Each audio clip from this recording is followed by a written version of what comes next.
오늘의 느헤미야서 2장 후반부 말씀을 함께 나누려고 합니다. 여러분, 이전까지의 내용을 한번 떠올려 보면 예루살렘 성벽이 무너졌고 성읍은 회파되었습니다. 이스라엘 백성들이 이제 고향 땅으로 돌아와서 70년 만에 돌아왔죠.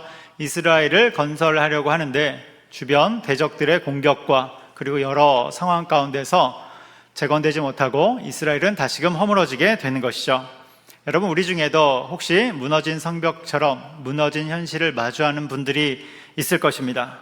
상황과 현실의 성벽이 무너졌거나, 아니면 가족과의 어떤 관계가 무너졌거나, 아니면 영성, 신앙생활이 허물어진 분들이 있다면 느헤미야 말씀을 통해서 다시금 무너진 우리의 성벽들이 재건되는 그 시간이 되기를 소망합니다. 특별히 느헤미야가 어떻게 성벽을 재건하고 있는지 그 영적인 원리를 따라서 우리도 함께 그렇게 회복되기를 원하는 것입니다. 이제 느헤미야는 왕 앞에 서는 용기, 그 담대함으로 왕에게 허락을 받게 되죠. 그로 인해 예루살렘으로 돌아가게 되는 것입니다. 향하게 되는 거예요. 아닥사스다 왕의 전폭적인 지원 속에서 이제 행동하게 되는데요. 그래서 성벽 건설에 필요한 나무, 재료들을 지원받았고, 또한 예루살렘까지 무사히 도착하도록, 가는 길이 멀기 때문에 여러 지방들을 거쳐야 되는데 무사히 통과할 수 있도록 왕의 친서, 통행증도 발급을 받았습니다. 이런 왕의 친서를 각 지방마다 보여주면 아마 느헤미야가 좋은 대접을 받았을 것입니다. 이런 것을 보면 느헤미야가 그동안 왕에게 충성했고, 그리고 얼마나 왕과 친분을 잘 쌓았는지를 볼 수 있는 것이죠. 느헤미야가 예루살렘까지 가는 길의 그 길이를 보면 1500km 정도 되는데요, 3개월의 시간이 소요됩니다. 여러분, 이 3개월의 시간 가는 동안에 또한 어떤 일이 있을지 모르잖아요. 그래서 왕이 명령을 내려주는데요, 군대 장관과 마병들이 함께 대동하도록, 그러니까 호위병까지 다 둘러준 것입니다. 오늘날로 말하면 무엇일까? 느헤미야가 타고 가고 있는 그 차량 앞뒤로 경호 차량이 붙은 것입니다. 앞에는 사이카, 경찰 오토바이가 지휘하고, 그 뒤편에 검은 차량들이 앞뒤로 붙어서 함께 간 것이죠. 여러분, 이런 느헤미야를 누가 건드릴 수 있겠습니까?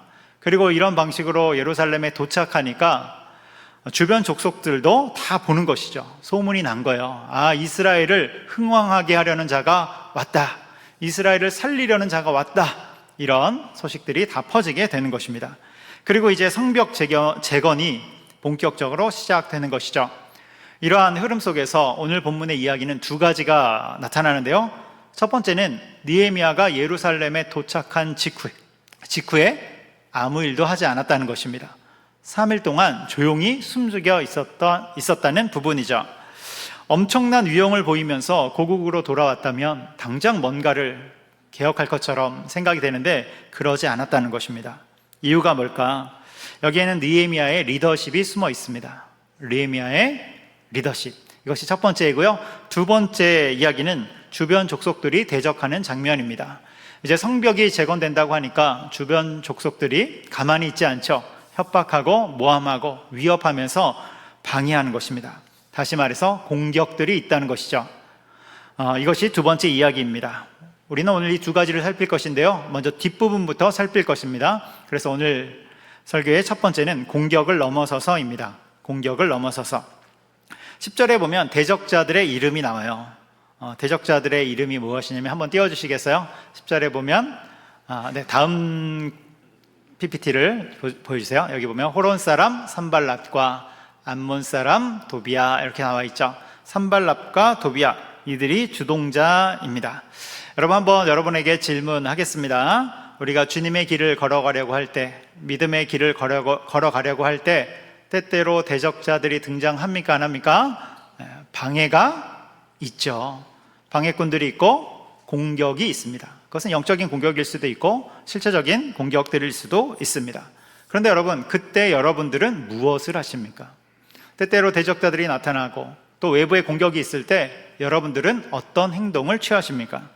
오늘 본문은 그때 우리가 무엇을 해야 되는지를 알려주는 말씀이 되는 것이죠.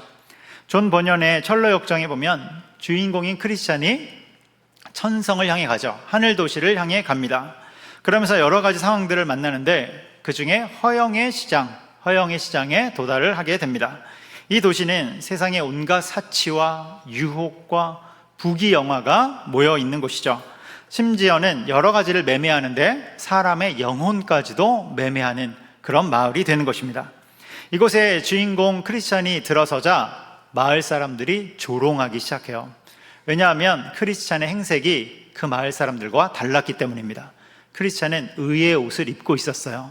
그리고 그가 사용하는 언어도 시온의 언어, 즉 천상의 언어를 사용하고 있었던 것이죠.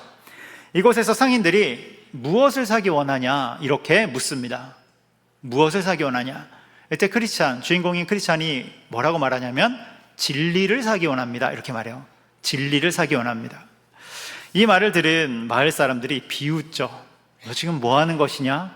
하면서 미친 사람 취급하고 조롱하고 그리고 모욕합니다.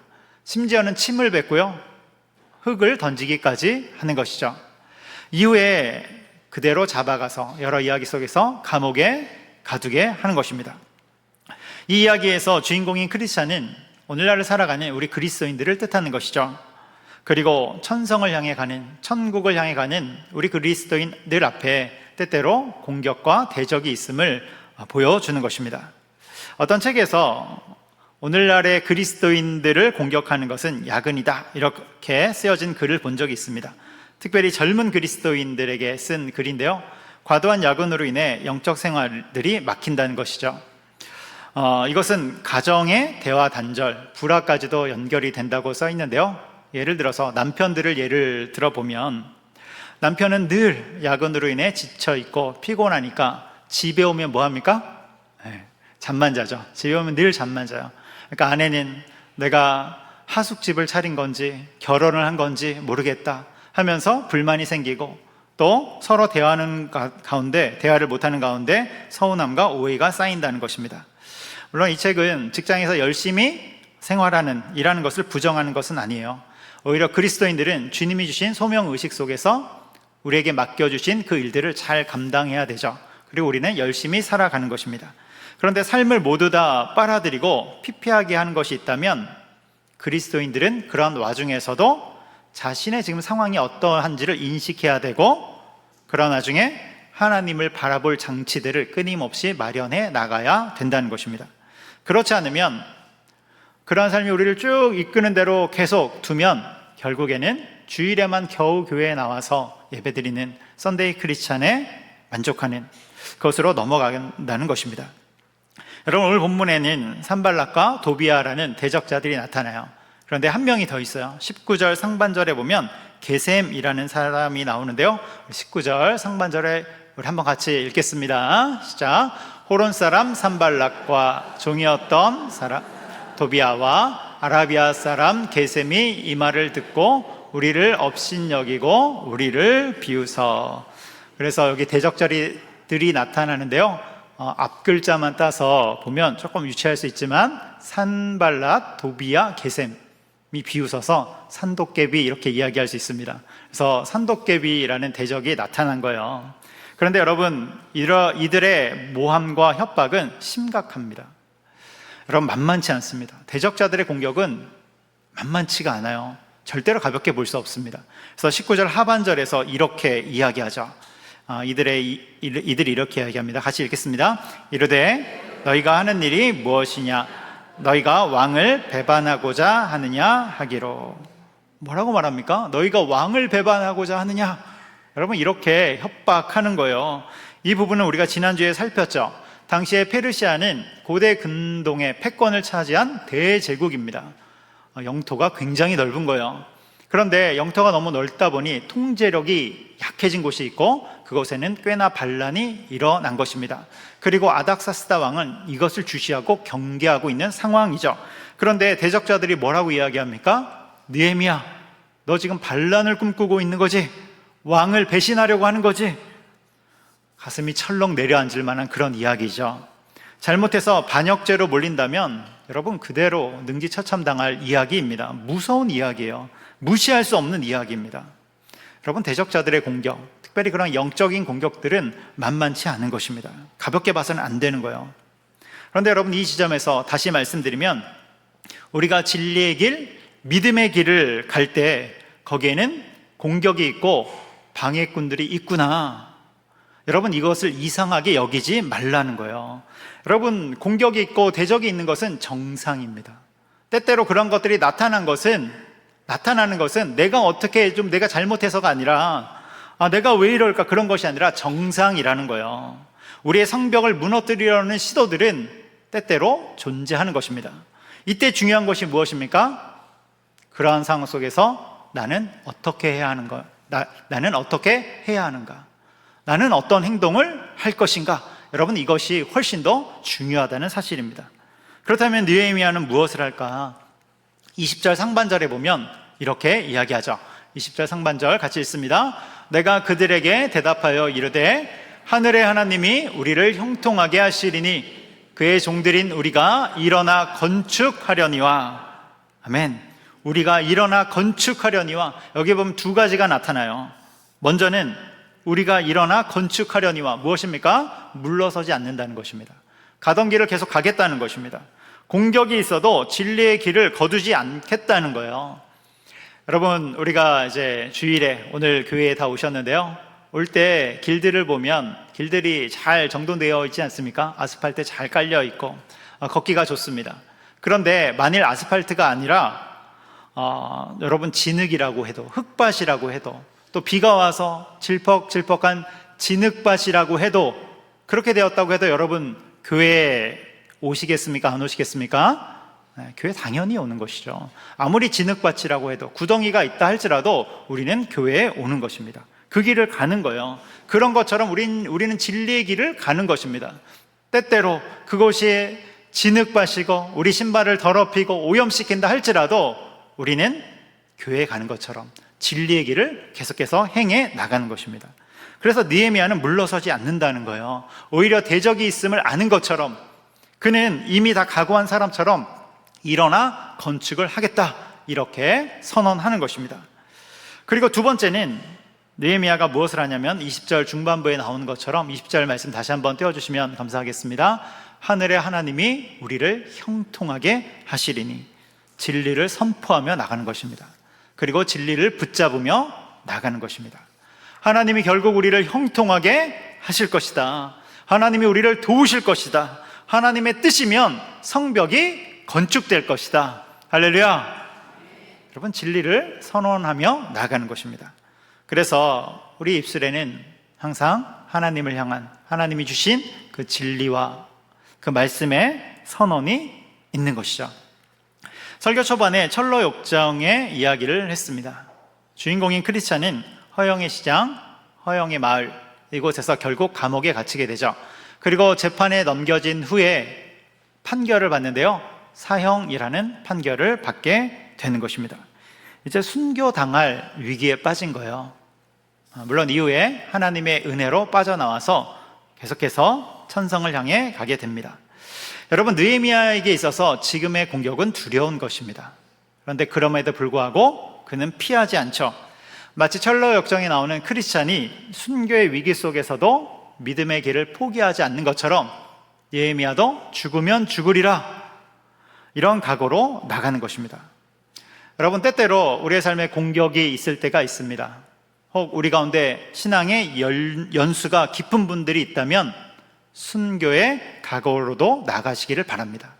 여러분, 신앙의 연수가 깊다면 때때로 우리는 순교의 각오까지도 하는 것입니다. 여러분, 그리스도인들이 만일 죽게 되면 결과는 무엇입니까? 천국이죠. 죽으면 천국 가는 거예요. 그런데 살아나면 무엇입니까? 하나님을 간증하는 것입니다.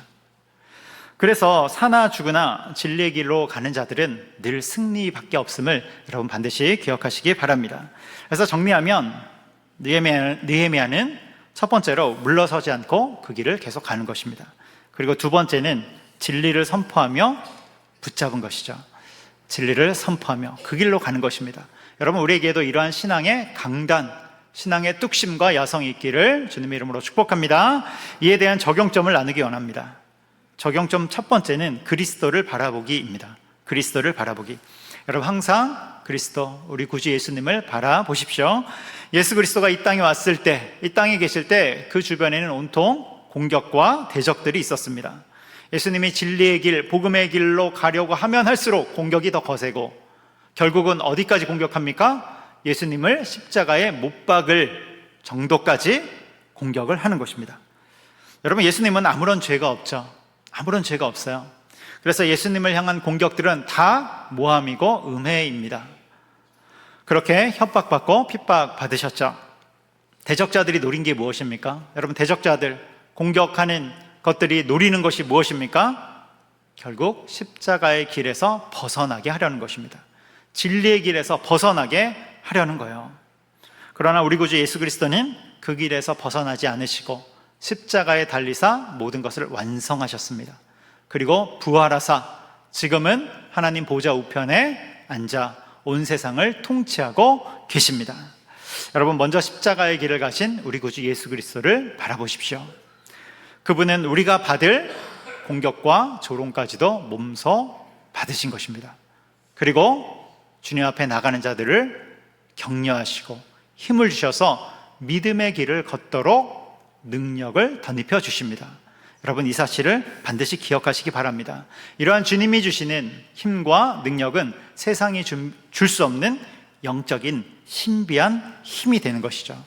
그렇게 우리는 끊임없이 우리 구주 예수 그리스도께 나아오는 것입니다. 여러분, 우리의 모든 해답은 우리 구주 예수 그리스도, 예수님께 있음을 기억하시기 바랍니다. 적용의 두 번째는 앞서서 말씀드린 것입니다. 느헤미야가 진리를 선언한 것처럼 우리 입술에 늘 진리가 있도록 그 진리를 선포하며 살아가는 것이죠. 우리 20절 상반절 말씀 다시 한번 선언하면서 읽도록 하겠습니다. 내가 그들에게 대답하여 이르되 하늘의 하나님이 우리를 형통하게 하시리니 그의 종들인 우리가 일어나 건축하려니와. 아멘. 여러분, 하나님이 우리를 붙잡고 계시고 형통으로, 다시 말해 승리로 이끄심을 믿으시기 바랍니다. 그래서 우리는 이것을 날마다 선포하며 나가는 거예요. 선포의 중요한 도구 중에 하나가 찬송이지 않습니까? 주가 일하시네, 주가 일하시네, 신뢰하며 걷는 자에게. 우리 입술 가운데 찬송이 있게 하는 것입니다. 또한 성경 구절들을 묵상하고 암송하며 진리가 우리의 삶을 떠나지 않도록 하는 것입니다. 여러분, 그렇게 나가는 우리가 되기를 소망합니다. 여기까지가 오늘 말씀의 첫 번째인 공격을 넘어서서입니다. 공격을 넘어서서 이제 두 번째를 볼 텐데요. 두 번째는 준비하는 리더십입니다. 준비하는 리더십. 우리 11절 말씀을 같이 읽도록 하겠습니다. 내가 예루살렘에 이르러 머무른 지 사흘 만에. 아멘. 사흘 만에 이렇게 나와요. 그러니까 느헤미야가 지금 예루살렘에 도착했습니다. 느헤미야가 예루살렘에 도착했을 때를 한번 생각해 보세요. 많은 이스라엘 백성들이 느헤미야를 보면서 희망에 부풀어 올라 희망으로 가득 찼을 것입니다. 그런데 움직이지 않아요. 딱 왔는데 느헤미야가 뭔가 개혁적으로 움직일 것 같은데 3일 동안 조용히 있는 것입니다. 그리고 3일 만에 움직이는데 그때도 밤에 몰래 성벽이 무너진 현장을 돌아보는 것이죠. 이때도 수행원 몇 명만 데리고 은밀히 가는 것입니다. 느헤미야 눈앞에 있는 광경들은 처참한 것이죠.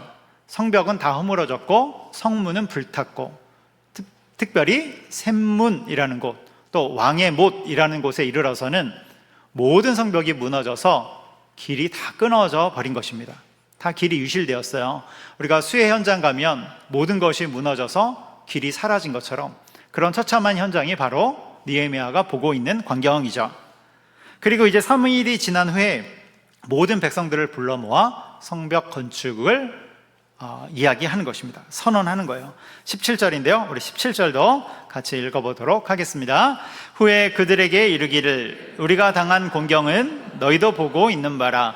예루살렘이 황폐하고 성문이 불탔으니 자, 예루살렘 성을 건축하여 다시 수치를 당하지 말자 하고. 아멘. 예루살렘 성을 건축하여 수치를 당하지 말자, 비전을 제시하는 것이죠. 그렇다면 느헤미야는 3일 동안 무엇을 한 것일까요? 왜 가만히 있었던 것일까요? 여러분, 이것을 요약하면 느헤미야의 리더십을 볼 수 있는데 그의 리더십은 준비하는 리더십입니다. 준비하는 리더십. 여러분, 느헤미야는 막 덤비지 않습니다. 그에게 권세가 있단 말이에요. 힘과 능력이 있단 말이에요. 그래서 자신의 힘을 믿고서 얼마든지 덤빌 수 있지만 그는 그렇게 하지 않고 철저히 조사하고 준비하고 현실을 직시하는 것이죠. 그래서 느헤미야는 3일 동안 있으면서 전략을 짰을 것입니다. 여러분, 느헤미야가 도착했을 때 대적자들이 움직이잖아요. 이것 또한 느헤미야가 보고 있었을 거예요. 간파하고 있었을 것입니다. 그래서 정리하면 느헤미야는 먼저 분별하는 시간을 가졌을 것입니다. 여러분, 3일 동안 느헤미야가 또한 중요하게 뭘 했을까 생각해 보면 기도죠, 기도. 그는 기도하면서 분별했을 것입니다. 그리고 자신이 이미 가져온 전략들을 들여다보고 있었을 거예요. 그리고 그런 다음에 현실을 직시합니다. 무너진 현장들을 돌아보면서 현실을 마주하며 전략을 수정했을 것입니다. 그렇게 전략을 구체화하고 완성하는 것이죠. 그 후에 백성들을 모아놓고 성벽 건설이라는 비전을 선언하고 시작하는 것입니다. 그런데 여러분, 느헤미야는 이스라엘 백성들을 향해 말할 때 너희는 이라고 말하지 않아요. 우리는 이라고 말합니다. 무엇입니까? 공감하는 리더십이죠. 이스라엘 백성들과 자신과 선을 딱 그어놓고 너희는 이렇게 말하지 않는다고요. 우리는 함께 성벽을 건설할 것이다, 이렇게 이야기합니다.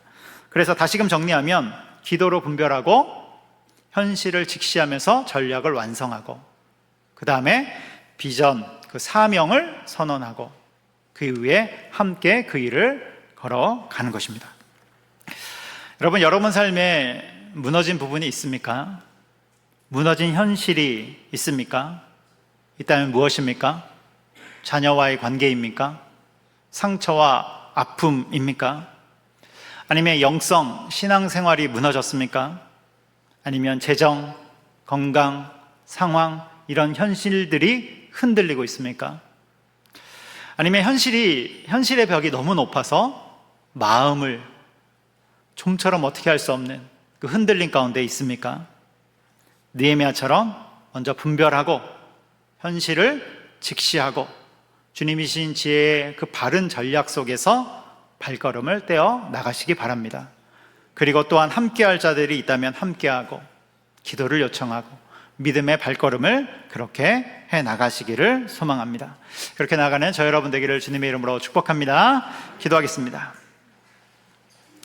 사랑과 은혜가 많으신 하나님 아버지, 우리의 삶 가운데 무너진 부분들이 있다면 주님 회복될 수 있도록 인도하여 주옵소서. 가정과 직장과 삶의 모든 부분, 또한 우리의 재정과 건강과 상황적인 부분, 또한 현실의 부분, 신앙생활의 부분, 주님 회복되어져야 될 부분들이 있다면 우리를 형통하게 하신 하나님, 승리하게 하신 하나님께서 함께하여 주시사 재건될 수 있도록 인도하여 주시옵소서. 또한 우리 삶 가운데 때때로 나타나는 대적과 방해들이 있다면 이때 뒤로 물러나 침륜에 빠지는 것이 아니라 당당하게 믿음의 길을 갈 수 있도록 능력을 덧입혀 주시옵소서. 예수 그리스도를 바라봄으로 하늘로부터 오는 힘과 능력 속에서 그 길을 걸을 수 있도록 인도하여 주시옵소서. 감사하며 예수님의 이름으로 기도합니다.